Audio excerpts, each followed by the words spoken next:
Oke, teman-teman semua, kita akan lanjutkan pembahasan mengenai franchise accounting ya. Nah, di sini Pak Isya akan menjelaskan tentang bagaimana apa yang menjadi concern atau critical point dari franchise accounting ini. Nah, kita masih berada dalam bab pengakuan pendapatan atau revenue recognition dengan menggunakan PSAK 72 gitu ya.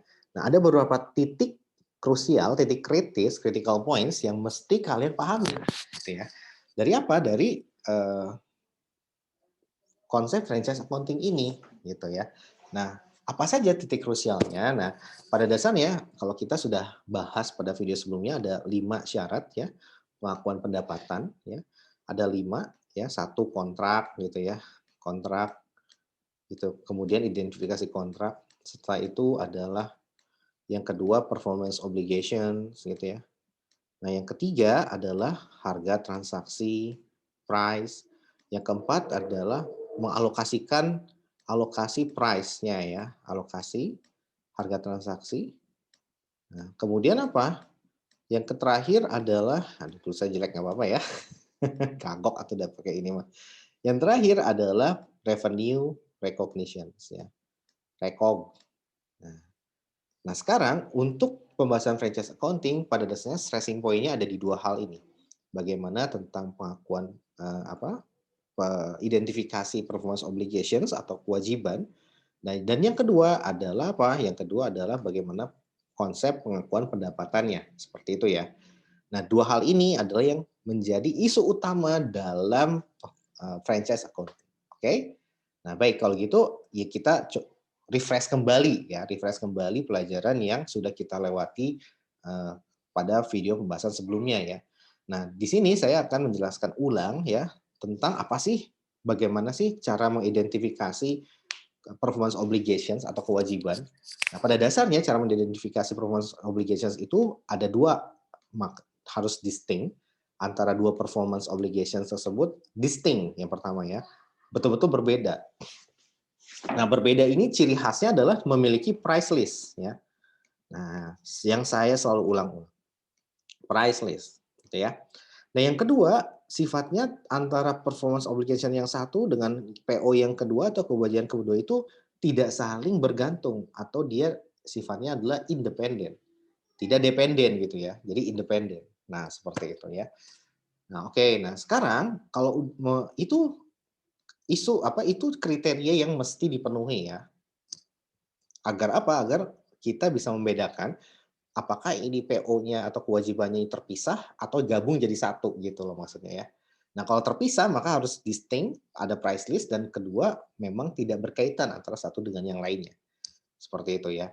Nah, kalau seperti ini, maka ini adalah cara mengidentifikasi performance obligation dan ini penting. Nanti kita akan melihat isu utamanya adalah kita akan terapkan initial franchise fee, kan ada dua ya, sama continuing franchise fee gitu ya. Nah, itu apakah satu kewajiban atau dua kewajiban? Nah, jawabannya adalah dua kewajiban. Kenapa? Karena dua-duanya berbeda dan dalam franchise dua-duanya pun memiliki harga gitu ya, memiliki price list. Sehingga antara initial franchise fee dengan continuing franchise fee adalah dua hal yang terpisah. Jadi itu yang pertama, inisial ya, yang kemudian juga versus dengan apa? Versus dengan continuing. Nah, ini ya. Nah, apakah ini satu kewajiban atau dua kewajiban? Ya, biasanya ini dua hal yang berbeda karena masing-masing memiliki price list-nya. Inisial ada, continuing juga ada price list-nya ya. Nah, itu yang pertama. Jadi antara inisial memang berbeda dengan continuing. Nah, isu selanjutnya adalah jangan senang dulu. Isu selanjutnya adalah terkait dengan inisialnya itu sendiri. Nah, dalam inisial franchise fee itu melekat berbagai macam kewajiban. Nah, kewajiban antara satu dengan yang lainnya kita harus identifikasi juga apakah dia satu performance obligations atau lebih dari satu PO. Nah, kalau ternyata lebih dari satu PO, maka masing-masing performance obligation tersebut harus dialokasikan harga transaksinya gitu ya, dan harus diakui sebagai revenue yang terpisah gitu. Nah, jadi nanti ada banyak nih. Nah, jadi isu krusial dari franchise account ini terletak pada initial franchise fee-nya. Apakah satu PO atau lebih dari satu PO gitu ya. Nah, di situ kuncinya ya. Oke. Nah, baru jadi isunya is all about apa? Initial franchise fee, ya, seperti itu. Nah, baru yang kedua, titik kritisnya adalah diakui secara overtime atau one point in time. Nah, ini pun berkaitan dengan kedua jenis fee dari franchise. Ada inisial dan ada yang satu lagi adalah apa? Naon sih, satu lagi teh, continuing gitu ya. Nah, ini pun sama ya. Apakah nanti ini karena ini merupakan dua kewajiban yang berbeda, maka nanti masing-masing kita analisis apakah dia one point in time ataukah dia overtime. Nah, gitu ya. Apakah inisial ini diakui satu waktu atau overtime? Continuing juga sama, apakah dia satu waktu atau overtime, gitu ya. Nah, seperti ini. Jadi ini harus kalian pahami ya, seperti itu. Jadi ketika ada kontrak kita menganalisis kontrak tersebut ya. Nah, jadi seperti itu. Jadi dari masing-masing performance obligation ini kita bisa analisis tambahannya adalah one point in time atau overtime ya. Oleh karena itu kita harus kuat juga pemahaman di bagaimana cara kita mengidentifikasi bahwa pengakuan pendapatan ini harus dilakukan secara overtime atau one point in time. Caranya adalah mengacu ke PSAK 72 ya, bahwasanya apa? Bahwasanya kalau kita kenali dulu. Jadi dianalisis overtime-nya dulu kita analisis ya. Kalau dia tidak masuk ke syarat overtime maka langsung at a point in time. Berarti dia masuknya ke one point in time gitu ya. Nah, itu caranya. Berarti kita harus mengenali dulu apa saja kriteria dari pendapatan yang diakui overtime. Nah, apa saja kriterianya? Nah, ada 3 ya. Nah, oke, pindahin dulu videonya ke atas. Nah, oke ya. Pada dasarnya ya, jadi yang dinamakan pengakuan pendapatan itu ketika transfer pengendalian atau apa namanya, pengendalian atas aset ya atau atas hak ya, aset tak berwujud ya, itu sudah berpindah dari penjual kepada pembeli. Pada saat itulah maka kita mengakui pendapatan. Nah, ada 2 overtime atau at a point in time. Nah, kalau overtime berarti pengendaliannya itu kayak diketeng gitu ya. Belum sepenuhnya berpindah kontrol ya gitu. Ataupun sudah berpindah tapi perlu adanya pengakuan yang secara berkala gitu ya. Tapi kalau at a point in time maka kontrol atas hak waralaba atau hak franchise betul-betul sudah berpindah seluruhnya kepada si pembeli. Jadi ketika sudah berpindah seluruhnya, penjual nggak bisa ikut cawe-cawe gitu loh. Nah, itu isunya ya. Nah, oke, sekarang gimana caranya kita kriteria agar kita bisa mengukui pendapatan overtime. Ya, pertama adalah ketika pelanggan secara simultan menerima manfaat dan mengonsumsi manfaat yang disediakan kinerja entitas saat entitas melaksanakan kewajiban pelaksananya tersebut. Nah, ini untuk franchise kita ada beberapa analisis untuk menganalisis overtime. Satu dari perspektif pelanggan, yang kedua dari perspektif penjual, gitu ya. Nah, kita bahas dulu. Yang dari perspektif pelanggan, maka ketika ini kita berkaitan dengan kedua hal ini ya, baik initial fee maupun continuing fee, ya. Nah, jadi kita menganalisis dulu apakah si initial fee-nya itu bisa secara simultan ya, secara simultan itu berkala gitu ya. Ya dinikmati oleh siapa? Dinikmati oleh pelanggan. Jadi pelanggan menikmati secara simultan manfaat yang disediakan oleh kinerja entitas. Artinya apa? Artinya si pelanggan itu apakah dia bisa menikmati si hak waralabanya itu secara simultan dari apa? Dari adanya kontrak franchise tersebut atau tidak gitu. Nah, kalau dia bisa menikmatinya secara berkala gitu ya, jadi, si franchisor itu dia akan ketika grand opening beres gitu ya, nah selama misalkan kontraknya 5 tahun gitu ya, maka selama tahun pertama sampai tahun kelima gitu ya, nah si franchisor ini ikut serta dalam bisnis tersebut. Maksudnya ikut serta gimana, Pak? Ikut bertanggung jawab, artinya ada transfer knowledge, ada pelatihan, terus juga tetap di-openi gitu ya, tetap kalau misalkan dipantau penjualannya turun, dia ikut, turun tangan gimana biar menaikkan penjualan. Nah, artinya apa? Selama periode 5 tahun ini si franchisee menerima manfaat gitu ya. Artinya menerima manfaat dari kinerjanya si franchisor. Berupa apa?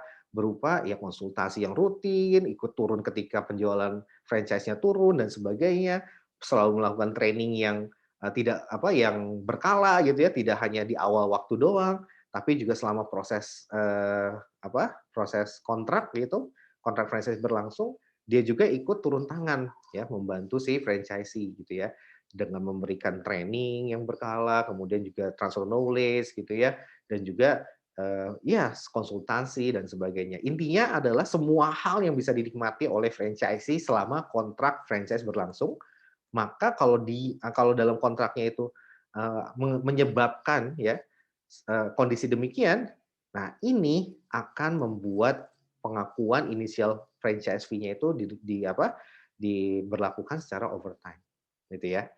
Nah, contohnya apa? Contohnya, nah ini 2 karakteristik. Ada yang karakteristik perusahaan teknologi dan ada karakteristik perusahaan makanan gitu ya, franchise makanan. Nah, kalau yang overtime biasanya untuk franchise perusahaan teknologi. Contohnya apa? Apple ya, Apple punya iStore ya, seperti itu. Nah, iStore itu waralaba gitu. Indonesia franchise iStore. Nah, nanti yang produk-produk Apple yang resmi akan dipasarkan melalui iStore yang ada di Indonesia gitu ya. Nah, Apple Store-nya itu, dia akan menjual produk-produk Apple saja, gitu ya. Nah, dan juga segala, yang berhubungan untuk ya kayak casing-nya, kemudian yang lainnya, yang berhubungan dengan Apple, gitu ya.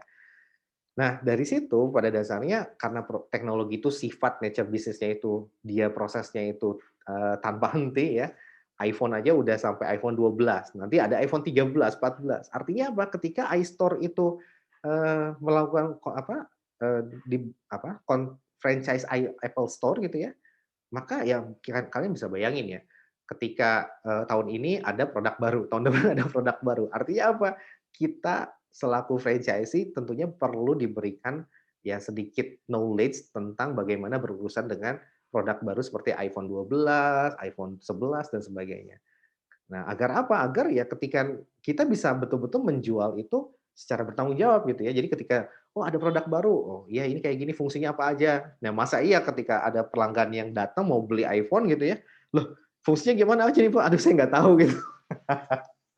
Nah kalau kayak gitu kan sama aja dengan bohong gitu ya. Sehingga apa? Kondisi bisnisnya itulah yang memaksa franchisor tetap ikut serta bertanggung jawab dalam bisnisnya franchisee. Ya, tetap franchisor itu ketika ada produk baru, dia akan memperbarui modul-modul untuk trainingnya. Ya kalau sekarang udah ada e-learning, mungkinnya dilengkapi e-learning-nya, dikasih ke si franchisee, "Nih mau nggak nonton sendiri bagaimana fitur-fitur yang ada di iPhone 12," misalkan ya. Ya, tanpa perlu langsung harus dikumpulin training, nggak gitu, tapi cukup bikin video, nanti di-share ke semua Apple Store gitu ya, agar semua pegawainya bisa belajar sendiri gitu. Nah, banyak cara dan itu tidak akan, terlepas gitu ya, terus berlanjut seperti itu. Nah, kondisi bisnis yang demikian maka memenuhi konsep pengakuan inisial franchise fee yang over time ya. Kenapa? Karena si franchisee nanti akan menikmati ya, updating modul ataupun, knowledge-knowledge yang diberikan oleh si franchisor selama proses franchise berlangsung ya, selama kontrak franchise berlangsung. Nah itu, gitu ya. Nah, itu overtime. Nah, kalau one point in time berbeda lagi, ya. Kalau one point in time, maka contohnya adalah perusahaan makanan, gitu ya, perusahaan makanan. Nah, contohnya The Besto tadi ya, The Besto gitu ya, The Besto. Nah, The Besto ini berarti kan bisnisnya sendiri makanan ya. Makanan itu kan nggak seperti teknologi ya, seperti iStore ya, Apple Store. Nah, tidak seperti iStore. Jadi yang memang dia itu, selalu ada updating teknologi setiap tahun ya. Kalau The Best kan kagak ada ya, resepnya jualan ayam itu aja selama, kontraknya berlangsung ya. Sehingga nature of business-nya tidak perlu membuat si franchisor itu harus ikut cawe-cawe ya, ketika bisnis franchisee atau selama masa kontrak tersebut ya. Nggak perlu ikut-ikutan gitu ya, nongkrongin. Nggak perlu seperti itu, nggak perlu seperti halnya Apple Store ya.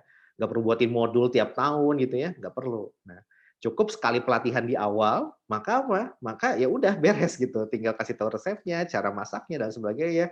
Ya udah nanti, setelah pelatihan, kewajiban franchisor beres, ya tinggal pada saat grand opening, maka ya udah tidak ada lagi kewajiban franchisor untuk melakukan training atau untuk melakukan, eee, updating modul atau untuk melakukan, ya segala macam yang terkait dengan usaha franchisee-nya. Nah, kalau kondisi bisnisnya demikian, maka pada dasarnya tidak memenuhi syarat overtime. Kenapa? Karena pelanggan nggak simultan, nggak secara berkala menerima menerima kebaikan dari kebaikan dari franchisor gitu ya.